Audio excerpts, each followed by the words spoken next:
राम राम जी।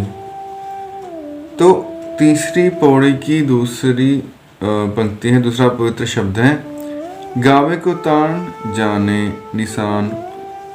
गावे को दात जाने निशान का क्या अर्थ है?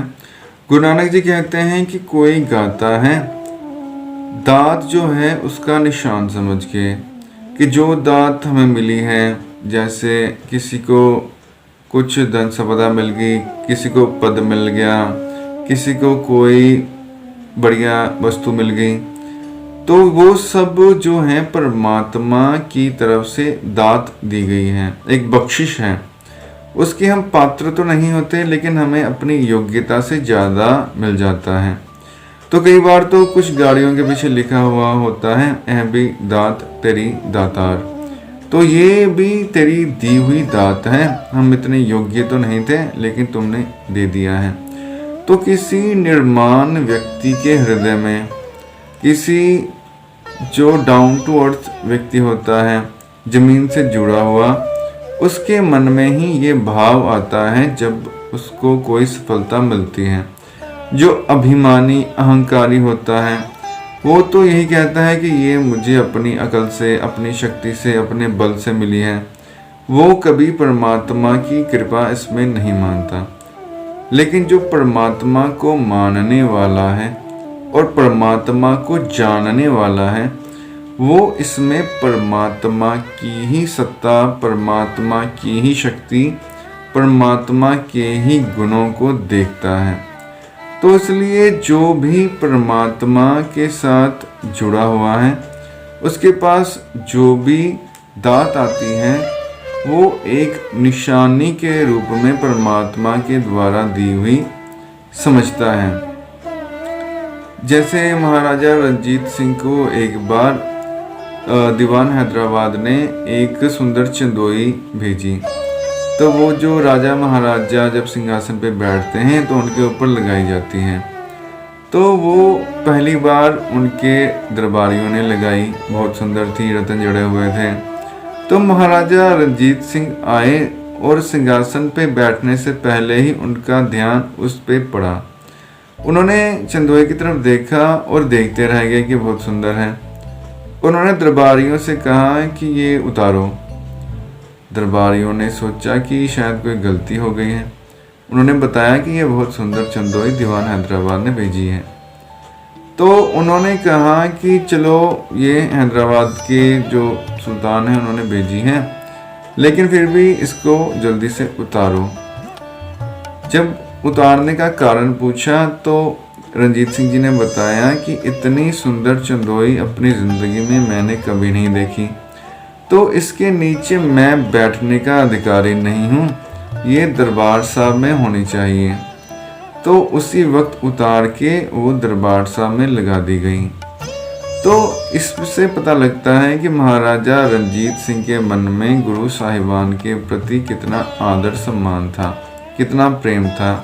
उस दात को देख के भी उसको दातार की याद आई, उसको अपने अभिमान की याद नहीं आई कि मैं महाराजा हूँ, मेरे वो मित्र हैं। तो मेरी शक्ति से प्रभावित होकर मेरी मित्रता को और गाढ़ा करने के लिए उन्होंने ये चंदोई भेजी है। तो इससे हमें क्या सीखने को मिलता है कि जो हमें दात मिले, जो हमें सफलता मिले, उसमें परमात्मा के अदृश्य हाथ को ज़रूर देखें। अपने अहंकार को देखने की बजाय परमात्मा की कृपा ज़रूर देखें। और भाई संतोख सिंह जी ने जो गर्भगंजन में व्याख्या की है, उन्होंने कहा है कि जैसे सोने की लंका रामचंद्र जी ने जीत के विभीषण को दे दी, और जैसे जो सुदामा था उसको जो कृष्ण थे उन्होंने काफ़ी सारी धन संपदा दे दी, एक राज्य का राजा ही बना दिया, और वो भी उसको प्रकट नहीं होने दिया कि मैंने तेरे घर में इतनी संपदा भेज दी है। जब सुदामा जी घर वापस गए तब तो पहचान ही नहीं पाए कि जिस नगरी में वो रहते थे उसके अब वो राजा हैं। अनंत संपदा श्री कृष्ण ने उनको दे रखी है। तो ये जो ऐतिहासिक बातें हैं जो ग्रंथों में लिखी गई हैं, श्रीमद् भागवत में, रामायण में, उसका उल्लेख भाई संतोख सिंह जी करते हैं कि वो जो भी चरित्र किए हैं राम जी ने, कृष्ण जी ने अवतार धारण करके परमात्मा ने, तो उनको देखकर वो जो दातें उन्होंने बांटी हैं अपने भक्तों को, जैसे ध्रुव तारा जो है, ऐसा माना जाता है कि भगवान विष्णु ने वो ध्रुव लोक बनाया हुआ है भक्त ध्रुव के लिए। तो ध्रुव जी अपने परिवार समेत वहाँ निवास करते हैं, परमात्मा का भजन करते हैं। और जब प्रलय होगी तो वो जो लोक है वो परमात्मा में विलीन हो जाएगा ध्रुव जी के समेत। तो एक तो ध्रुव जी को कई हजार वर्ष तक राज सिंहासन मिला, पूरी पृथ्वी का राज मिला, ऐसा माना जाता है। और जब उनकी आयु समाप्त हुई, पूर्ण हुई, तो ध्रुव जी जो हैं मृत्यु के सिर पे पैर रखकर ध्रुवलोक जाते हैं। तो जब ध्रुव जी का अंतिम समय था तो मृत्यु उनके पास आई। उन्होंने कहा कि आप तो बैकुंठ जा रहे हो, अपने बैकुंठ से भी आप ध्रुवलोक जा रहे हो, लेकिन इस शरीर के साथ नहीं जा सकते, ये तो इस पृथ्वी की अमानत है, ये तो पृथ्वी में ही रहेगा, 5 भूतों से बना है, तो मैं मृत्यु हूँ, आपका शरीर लेने आई हूँ। ध्रुव जी ने कहा ले लो। उन्होंने कहा मैं आपको स्पर्श नहीं कर सकती, आप भगवान का भजन करने वाले हैं, परमात्मा के भक्त हैं, तो आपका स्पर्श करूंगी तो जल जाऊंगी। ध्रुव जी ने कहा फिर क्या करें? बोले आप मेरे मस्तक पे अपना चरण धर के चले जाएं। तो उन्होंने मृत्यु के मस्तक पे चरण धर के जो विमान आया हुआ था बैकुंठ से, उसमें बैठे, उसमें निवास किया।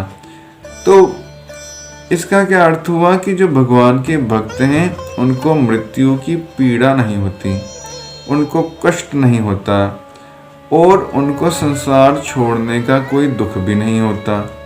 हमारे मन में तो संसार छोड़ने का दुख भी है, पीड़ा भी है, काफ़ी तकलीफ भी है, लेकिन परमात्मा के भक्त को ये सब कुछ भी नहीं होता, क्योंकि वो परमात्मा से जुड़ा हुआ होता है। इस कहानी, इस कथा के पीछे ये भी एक तात्पर्य निकलता है, ये भी शिक्षा हमें मिलती है। तो गावे को तान होवे, गावे को दात जाने निशान, कि जो भी दात मिलती है, जो भक्त हैं उसको परमात्मा का निशान जानकर, निशानी जानकर गाता है।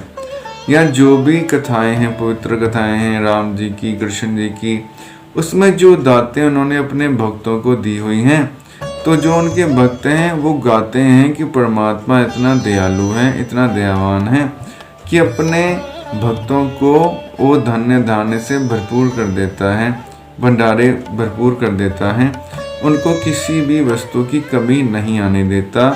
ना तो उनके भक्तों को कोई सांसारिक दुख होता है और ना ही कोई आध्यात्मिक दुख होता है। मन में परमात्मा का भजन होता है, परमात्मा के दर्शन होते हैं और तन से किसी प्रकार का कष्ट, किसी प्रकार का भौतिक दुख नहीं होता। धन्यवाद।